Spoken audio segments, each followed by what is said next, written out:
mereka berupaya bagaimana supaya berkah, supaya keselamatan untuk seluruh bangsa di dunia ini tetap berada di tangan Bani Israel. Kuncinya mereka sisipkanlah nama Ishak.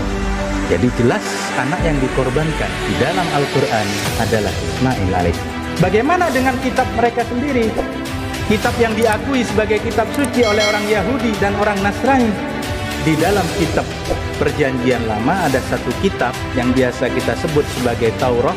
5 kitab pertama. Di dalam kitab Kejadian pasal 22 ada ayat yang kedua berbunyi begini: ambillah anakmu yang tunggal yang kau kasihi, yaitu Ishak, bawalah dia ke tanah Moria dan persembahkan dia sebagai korban bakaran di atas satu gunung yang akan aku tunjukkan kepadamu kelak. Saya katakan, Ishak di dalam kitab Kejadian pasal 22 ayat 2 itu sisipan.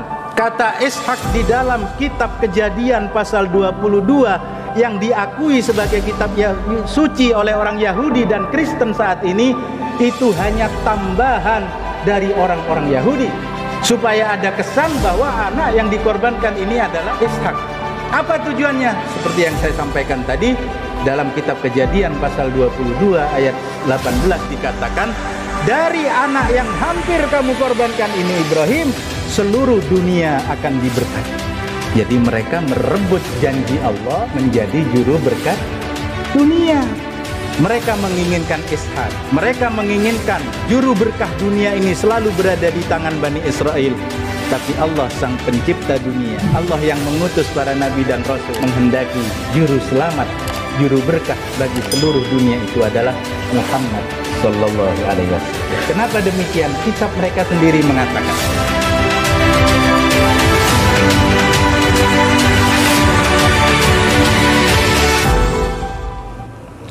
Assalamualaikum warahmatullahi wabarakatuh.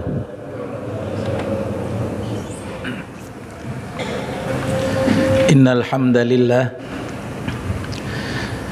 nahmaduhu wa nasta'inuhu wa nastaghfiruh wa na'udzu billahi min syururi anfusina wa min sayyiati a'malina. May yahdihillahu fala mudhillalah wa may yudlil fala hadiyalah. Ashhadu an la ilaha illallah wahdahu la syarikalah wa ashhadu anna Muhammadan abduhu wa rasuluh. Allahumma salli ala Muhammad wa ala ali Muhammad kama sallaita ala ali Ibrahim wa barik ala Muhammad wa ala ali Muhammad kama barakta ala ali Ibrahim innaka Hamidum Majid. Qala Allah Ta'ala fi kitabihil karim, a'udzu billahi minasy syaithanir rajim. Ya ayyuhalladzina amanu taqullaha haqqa tuqatih wa la tamutunna illa wa antum muslimun. Al-ayah. Wa qala aidan a'udzu billahi minasy syaithanir rajim. Wa idh yarfa'u Ibrahimul qawa'ida minal baiti wa Ismail Rabbana taqabbal minna innaka antas sami'ul alim. Rabbana waj'alna muslimaini laka wa min dzurriyyatina ummatan muslimatan lak wa arina manasikana wa tub 'alaina innaka antat tawwabur rahim. Rabbana wab'ats fihim rasulan minhum yatlu alaihim ayatika wa yu'allimuhumul kitaba wal hikmata wa yuzakkihim innaka antal azizul hakim. Al-ayah. Wa qala Rasulullah sallallahu alaihi wasallam, fa inna khairal hadis kitabullah wa khairul hadyi hadyu Muhammad wa syarrul umur muhdatsatuha wa kullu bid'atin dhalalah wa kullu dhalalatin finnar. Ma'asyiral muslimin, jamaah Jumat Masjid Nur Muhammad yang insyaallah senantiasa dirahmati oleh Allah. Alhamdulillah, hari ini kita berada di hari Jumat yang penuh dengan keberkahan, Dan insya Allah di hari ini pula saudara-saudara kita muslim, muslimah sedunia sedang berkumpul di Padang Arafah untuk persiapan melaksanakan wukuf sebagai salah satu rukun dari haji. Al-Hajju Arafah, haji itu wukuf di Arafah. Maka semua yang saat ini berada di tanah suci, mulai kemarin hari Tarwiyah sudah ada yang langsung berangkat menuju ke Arafah, ada pula yang menuju Mina dulu, kemudian ba'da sholat duhur dan asar mereka akan menuju ke Arafah untuk melaksanakan wukuf di hari Arafah. Kita doakan kepada Allah, mudah-mudahan saudara-saudari kita yang saat ini sedang melaksanakan ibadah haji dikaruniai kesehatan oleh Allah, diberi afiah oleh Allah, dimantapkan iman dan Islamnya, diteguhkan dan dibersihkan hatinya dari segala macam kotoran.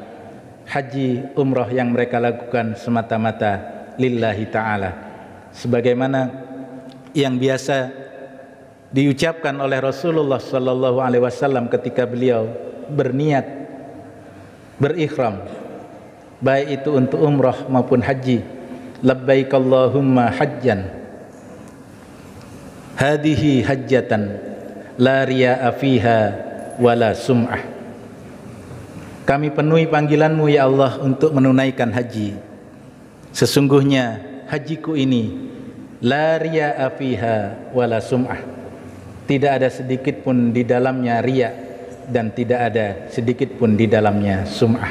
Mudah-mudahan kita pun yang sudah menunaikan atau belum menunaikan diberi kemudahan oleh Allah, diberi keberkahan dalam rizki, diberi kelancaran dalam rizki, dan dimudahkan oleh Allah untuk bisa hadir menunaikan ibadah wukuf di Padang Arafah. Amin, Allahumma amin.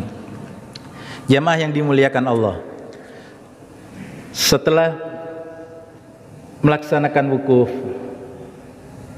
maka saudara kita akan melanjutkan untuk melempar jumrah Aqabah.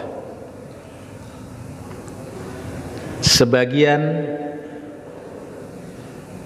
karena macetnya untuk menuju ke Aqabah, ada yang langsung menuju ke Haram, ke Masjidil Haram untuk melaksanakan salat Idul Adha.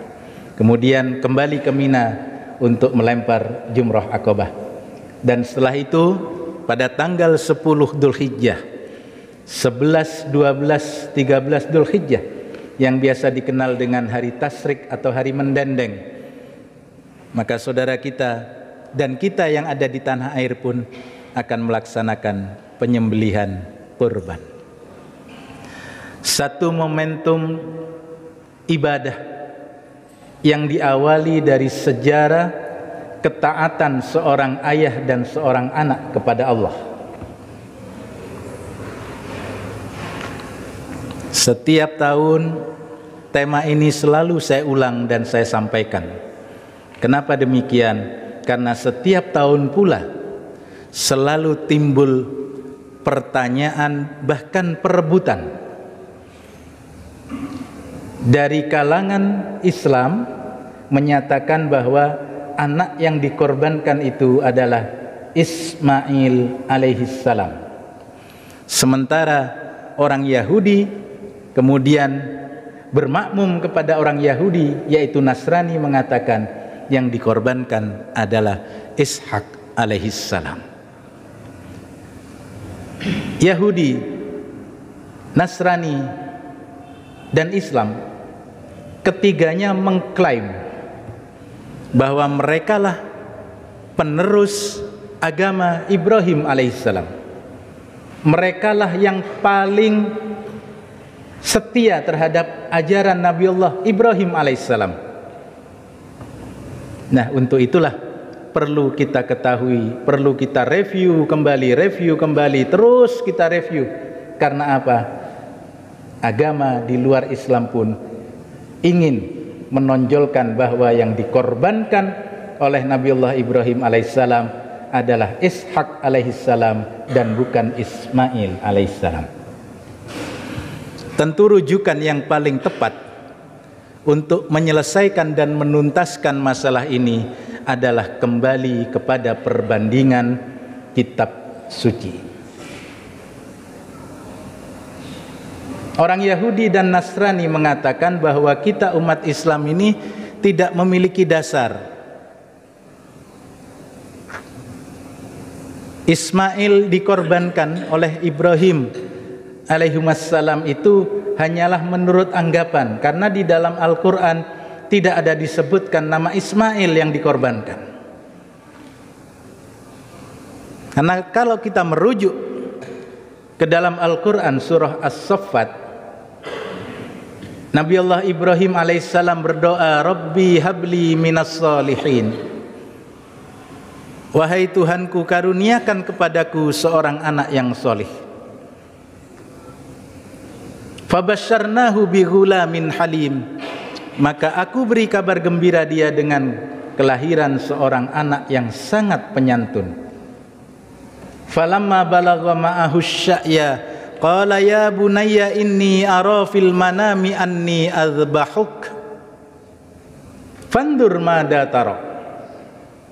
Qala ya abatif al ma tu'mar satajiduni insyaallahu minas sabirin. Maka ketika anak itu sudah sanggup untuk membantu orang tuanya,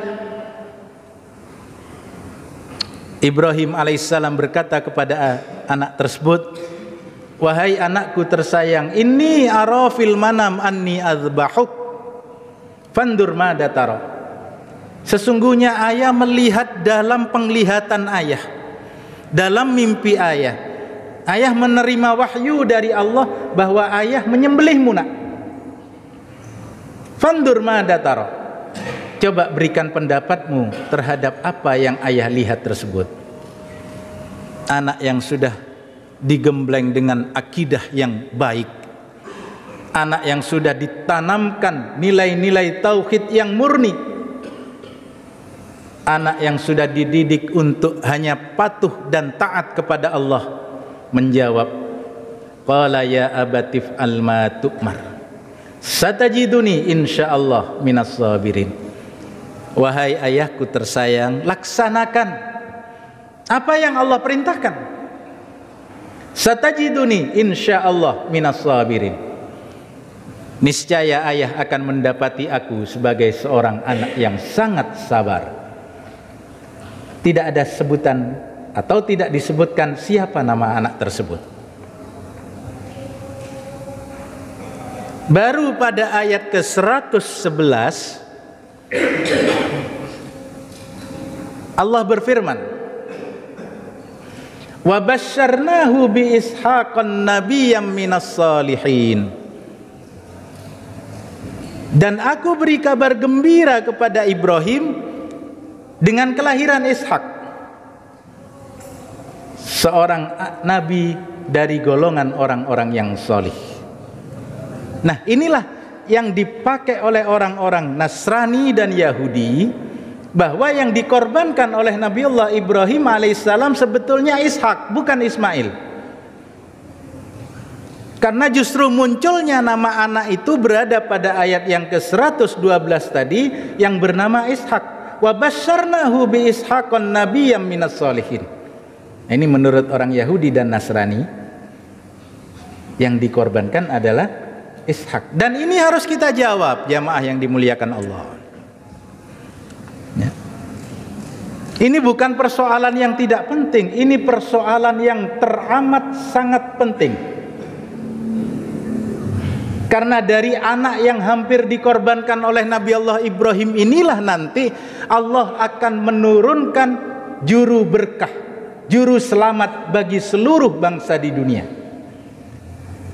Nah, ini yang dikehendaki oleh orang Yahudi.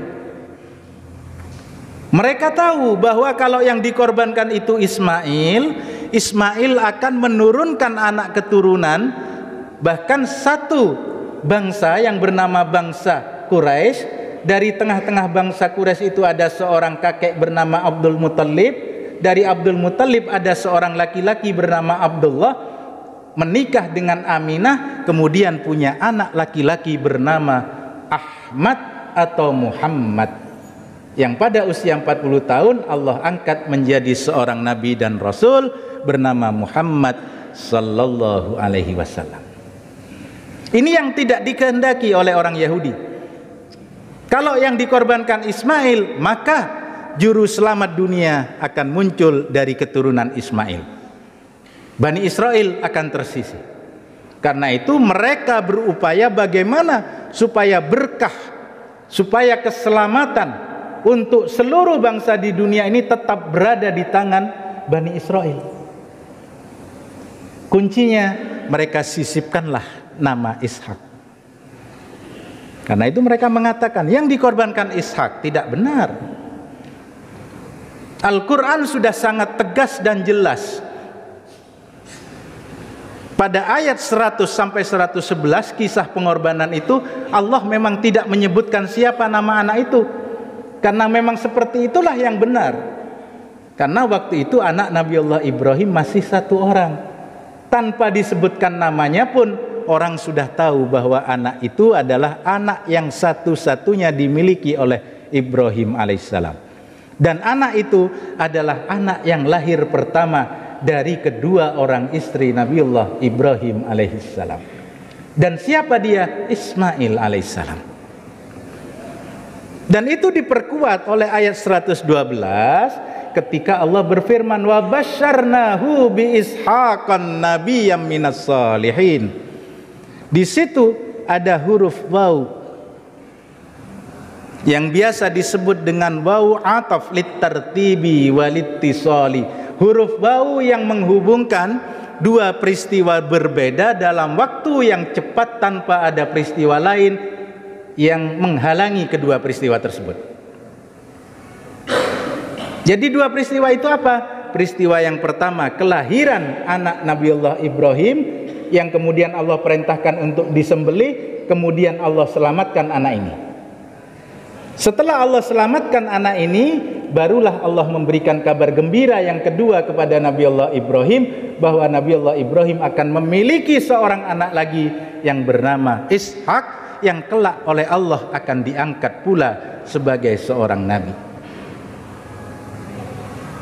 Semakin jelas ketika kita membaca surah As-Saffat ayat yang 113. Wa barakna alaihi wa ala Ishak. Dan Allah akan memberikan berkah kepada keturunan dia. Hinya di situ kembalinya kepada anak yang dikorbankan tadi. Dan Allah akan memberikan berkat pula kepada anak keturunan Ishak. Jadi ada dua orang di situ. Siapa Hi di situ?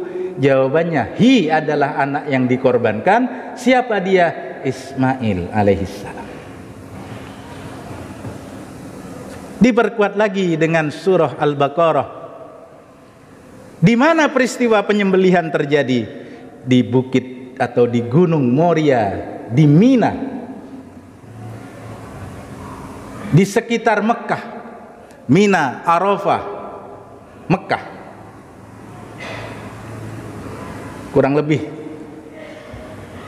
1,5 sampai 2 kilo kalau kita berjalan kaki lurus ke arah Mina. Disitulah peristiwa itu terjadi. Dan siapa anak yang berada di situ? Jawabannya adalah Ismail alaihissalam. Di dalam surah Al-Baqarah Allah mengkisahkan, wa idh yarfa'u Ibrahimul qawa'ida minal baiti wa Ismail Rabbana taqabbal minna innaka antas samiul alim. Dan ingatlah ketika Nabiullah Ibrahim meninggikan pondasi dari rumah Allah, Baitullah, Ka'bah, bersama putranya Ismail. Setelah beliau berdua selesai, beliau berdoa, Rabbana taqabbal minna innaka antas samiul alim. Rabbana waj'alna muslimaini laka wa min dzurriyyatina ummatan muslimatan lak wa arina manasikana wa tub alaina innaka antat tawwabur rahim. Berdoa minta kepada Allah, kabulkanlah ya Allah semua yang telah kami kerjakan ini. Kemudian setelah itu Nabi Allah Ibrahim diaminkan oleh Ismail berdoa, ya Allah tunjukkan kepada kami cara beribadah haji kami. Jadikan kami berdua ini sebagai seorang muslim, sebagai orang yang berserah diri kepadamu ya Allah. Rabbana waj'alna muslimaini laka wa min dzurriyyatina ummatan muslimatan lak. Dan anak keturunanku ya Allah, jadikan sebagai umat yang senantiasa berserah diri kepadamu. Jadikan anak keturunanku seorang muslim ya Allah. Setelah itu Nabi Allah Ibrahim berdoa, wa arina manasikana, tunjukkan kepada kami cara beribadah haji kami. Wa tub alaina, dan ampuni kami ya Allah. Innaka antat tawwabur rahim, karena engkaulah yang maha pengampun lagi maha penerima taubat. Ayat yang berikutnya, doa yang diminta oleh Nabiullah Ibrahim ketika beliau selesai membangun Ka'bah bersama putranya Ismail, Rabbana wab'ats fihim rasulam minhum. Ya Allah, bangkitkan di tengah-tengah mereka seorang nabi dari golongan mereka sendiri. Nabiullah Ibrahim minta seorang nabi dari golongan Nabiullah Ismail sendiri. Kenapa demikian? Satu-satunya anak yang dimiliki oleh Ibrahim alaihissalam waktu itu memang hanya Ismail. Rabbana wab'ats fihim rasulam minhum. Apa tugas Nabi itu? Yatlu alaihim ayatik, membacakan ayat-ayatmu. Wa yu'allimuhumul kitab, mengajarkan kitab. Wa yuzakkihim, dan mensucikan mereka. Ini yang diminta oleh Nabiullah Ibrahim, dan itu terjadi di Mekkah Al-Mukarramah ketika beliau selesai membangun Ka'bah. Siapa anak yang ada di situ? Ismail alaihissalam, bukan Ishak alaihissalam. Jadi jelas anak yang dikorbankan di dalam Al-Quran adalah Ismail alaihissalam. Bagaimana dengan kitab mereka sendiri? Kitab yang diakui sebagai kitab suci oleh orang Yahudi dan orang Nasrani. Di dalam kitab Perjanjian Lama ada satu kitab yang biasa kita sebut sebagai Taurah. 5 kitab pertama. Di dalam kitab Kejadian pasal 22 ada ayat yang kedua berbunyi begini, ambillah anakmu yang tunggal yang kau kasihi, yaitu Ishak, bawalah dia ke tanah Moria dan persembahkan dia sebagai korban bakaran di atas satu gunung yang akan aku tunjukkan kepadamu kelak. Jadi menurut kitab Kejadian atau Taurat yang sekarang ini ada dalam satu buku yang bernama Alkitab itu, mengatakan bahwa yang dikorbankan adalah Ishak. Saya katakan Ishak di dalam kitab Kejadian pasal 22 ayat 2 itu sisipan. Kata Ishak di dalam kitab Kejadian pasal 22 yang diakui sebagai kitab suci oleh orang Yahudi dan Kristen saat ini, itu hanya tambahan dari orang-orang Yahudi, supaya ada kesan bahwa anak yang dikorbankan ini adalah Ishak. Apa tujuannya? Seperti yang saya sampaikan tadi, dalam kitab Kejadian pasal 22 ayat 18 dikatakan, dari anak yang hampir kamu korbankan ini Ibrahim, seluruh dunia akan diberkati. Jadi mereka merebut janji Allah menjadi juru berkat dunia. Mereka menginginkan Ishak, mereka menginginkan juru berkah dunia ini selalu berada di tangan Bani Israel. Tapi Allah sang pencipta dunia, Allah yang mengutus para nabi dan rasul, menghendaki juru selamat, juru berkah bagi seluruh dunia itu adalah Muhammad sallallahu alaihi wasallam. Kenapa demikian? Kitab mereka sendiri mengatakan.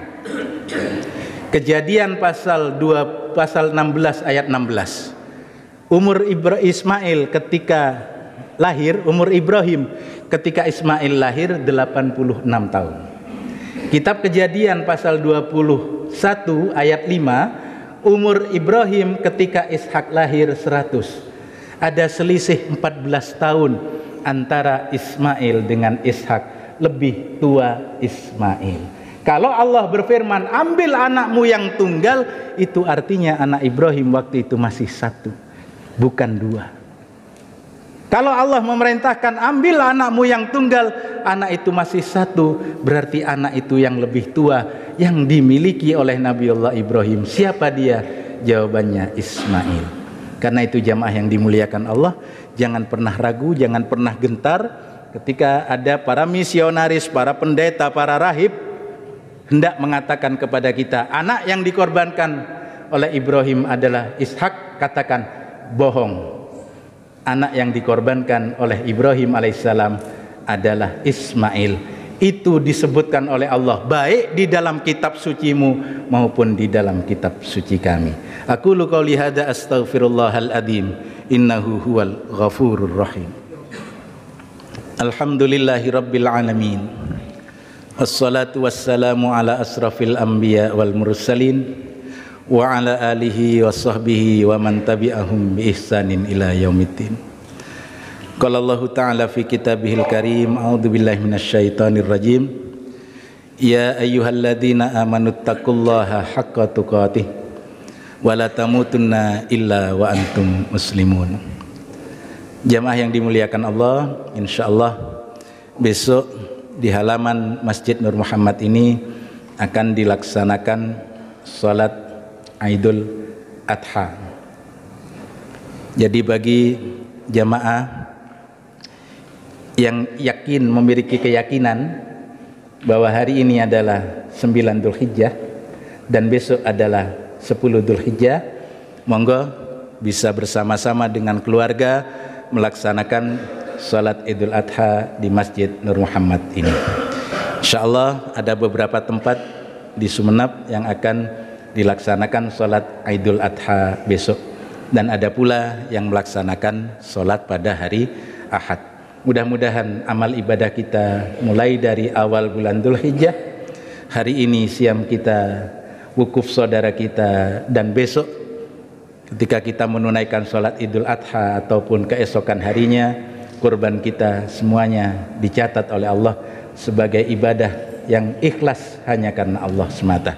Bismillahirrahmanirrahim. Alhamdulillahirabbil alamin. Allahumma shalli wa sallim wa barik ala Muhammad wa ala alihi wa sahbihi ajmain. Rabbana ighfir lana wa liwalidayna warhamhuma kama rabbayana shaghira. Rabbana hab lana min azwajina wa dzurriyyatina qurrata a'yun waj'alna lil muttaqina imama. Rabbana waj'alna muslimaini laka wa min dzurriyyatina ummatan muslimatan lak wa arina manasikana wa tub alaina innaka antat tawwabur rahim.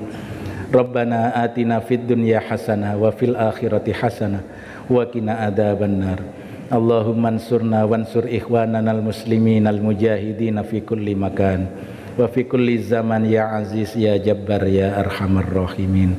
Rabbana atina fid dunya hasanah wa fil akhirati hasanah wa qina adzabannar. Subhana rabbika rabbil izzati amma yasifun wa salamun alal mursalin walhamdulillahi rabbil alamin. Assalamualaikum warahmatullahi wabarakatuh.